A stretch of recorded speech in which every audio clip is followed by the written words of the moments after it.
Hello बच्चों, the commerce के online platform पर मैं शिवम तिवारी आपका हार्दिक स्वागत एवं अभिनंदन करता हूं। जैसा कि हम लोग बात कर रहे थे, हमारा बीकॉम थर्ड ईयर का पेपर चल रहा है 1 अप्रैल से, ठीक है। तो 1, 2 और 3 मतलब इनकम टैक्स का, जीएसटी का और इंटरप्रेन्योरशिप का पेपर बीत गया है, ठीक है। अभी आपका जो अगला पेपर है वो होने वाला है इंटरनेशनल ट्रेड का, है ना। इंटरनेशनल ट्रेड एंड टैरिफ का अगला पेपर आपका है, तो सबको कमर कस के तैयार कर लेना है, ठीक है। बहुत सारे बच्चे हमको मैसेज किए नोट्स करके, तो भैया जब मैं मांगता हूं तभी देता हूं, ठीक है ना।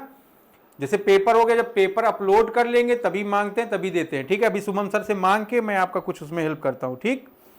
आइए देखते हैं कि क्या क्या इंपॉर्टेंट टॉपिक है। तो पिछले बार की तरह आपको सबको ध्यान में रखना है कि हमको क्या करना है। सबसे पहले एक प्रिपरेशन करनी है कि पहला चैप्टर कायदे से तैयार कर लेना है, ठीक है। जैसे इंटरनेशनल ट्रेड में इसका नेचर क्या है, इंटरनेशनल ट्रेड होता क्या है, इसका ऑब्जेक्ट क्या है ना। इंटरनेशनल ट्रेड और डोमेस्टिक दोनों में डिफरेंस क्या है, ठीक है। स्ट्रेटेजी क्या है, इंटरनेशनल ट्रेड को आप कैसे बढ़ाओगे। आप देख रहे होंगे ईरान और इंडिया या ईरान और इजराइल और अमेरिका का मुद्दा इस समय चल रहा है, और उसका इंपैक्ट ग्लोबल लेवल पर क्या पड़ रहा है ना। या ईरान अगर लोगों को तेल और गैस नहीं देता तो उसका इंपैक्ट क्या पड़ रहा है ना। ये आप देख रहे हैं ना, इंटरनेशनल ट्रेड का मैटर है, ठीक है। तो कैसे आप इसको एक्सप्लेन करेंगे, डिफरेंशिएट करेंगे, इन सभी बातों को आपको कायदे से प्रिपेयर कर लेना है। अच्छा, सेकेंड यूनिट आपकी बड़ी इंपॉर्टेंट है ना। और थर्ड यूनिट भी बहुत इंपॉर्टेंट है, ठीक है। जैसे इंस्टीट्यूशनल इन्वायरमेंट की अगर बात करो तो गैट, WTA है ना, अक्टाड, वर्ल्ड बैंक, IMF, इन सभी को कायदे से आपको तैयार कर लेना है, ठीक है। इन सभी कायदे से आपको तैयार कर लेना है। इस पर बहुत सारी क्लासेस हमारे चैनल पर अपलोड भी है, उनको आप देख लीजिए। अभी मैं देखता हूं और भी अपलोड करता हूं, और जहां प्रॉब्लम उनको भगाता हूं, ठीक है। फिर ध्यान रखना है आपको, थ्योरीज है आपकी इंटरनेशनल ट्रेड की। इसमें क्लासिकल थ्योरी है, रिकार्डियन थ्योरी है ना।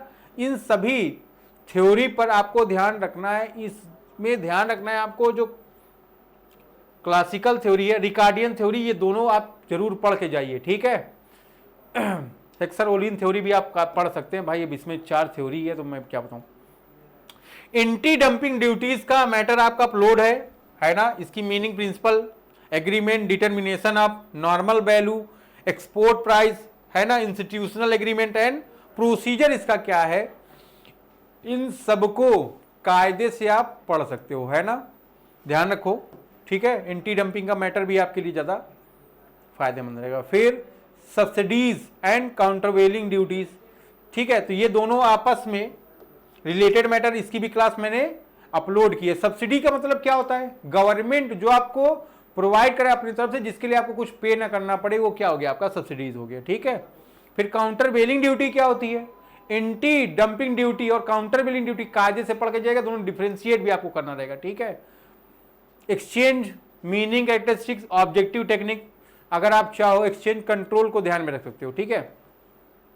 फिर जैसे पहला 3 यूनिट तो आपको कायदे से पढ़ना है, ठीक है।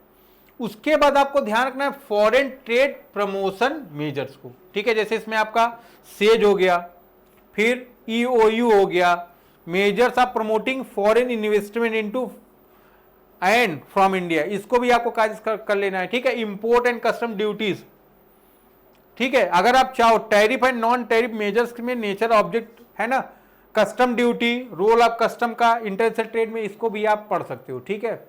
तो सबसे पहले आप फर्स्ट, सेकंड, थर्ड को तैयार करो, फिर आप एंटी डंपिंग पढ़ लोगे, फिर सब्सिडीज और काउंटरवेलिंग अपने आप हो जाएगा, ठीक है। उसके बाद आप फॉरेन एक्सचेंज मार्केट पर ध्यान दो, फिर devaluation and depreciation of currencies. आप देख रहे होंगे कि डॉलर का आप अभी 95 प्लस में हो गया था, ठीक है।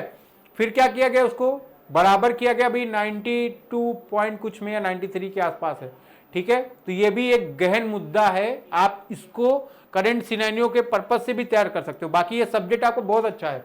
जो बच्चे आपके नेट JRF की तैयारी करने वाले हैं, आगे PG करने वाले, उनके लिए बहुत बेहतरीन सब्जेक्ट है, ठीक है। जैसे कुछ बच्चे बोलते हैं एकदम आपने जो बताया उसके हिसाब से पूरा इंपॉर्टेंट है ना।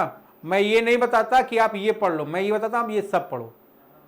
मैं आपको एक सीक्वेंस बता देता हूं, आप उसके अकॉर्डिंग पढ़ लो जिससे आपको फायदा होगा, क्योंकि जब आप कॉपी को कंप्लीट करोगे तभी मार्क्स आपके बेहतरीन आएंगे। ठीक है, तो ध्यान रखिएगा इन सब चीजों को, आप कायदे से पढ़ लीजिए, है ना, बहुत ज्यादा है नहीं इसमें, 10 चैप्टर है।